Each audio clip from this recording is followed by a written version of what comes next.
शिल्पी जी को बहुत बड़ा गीत गाया नहीं अच्छा गाए हैं और मैटर भी अच्छा है तो अच्छा चल भी रहा है। जानते हैं आजकल प्यार मोहब्बत बहुत ज्यादा है, मतलब एक दूसरे से सबको है, लेकिन जब ये भारत की बारी आ रही है सब लोग भागते हैं।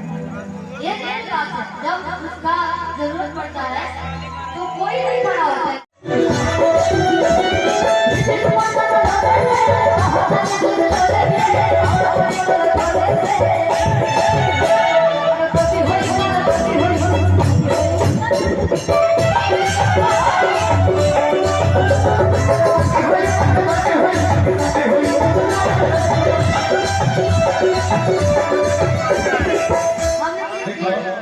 शिल्पी जी को बहुत बड़ा गीत गाया नहीं अच्छा गाए हैं और मैटर भी अच्छा है तो अच्छा चल भी रहा है। जानते हैं आजकल प्यार मोहब्बत बहुत ज्यादा है, मतलब एक दूसरे से सबको है, लेकिन जब ये भारत की बारी आ रही है सब लोग भागते हैं।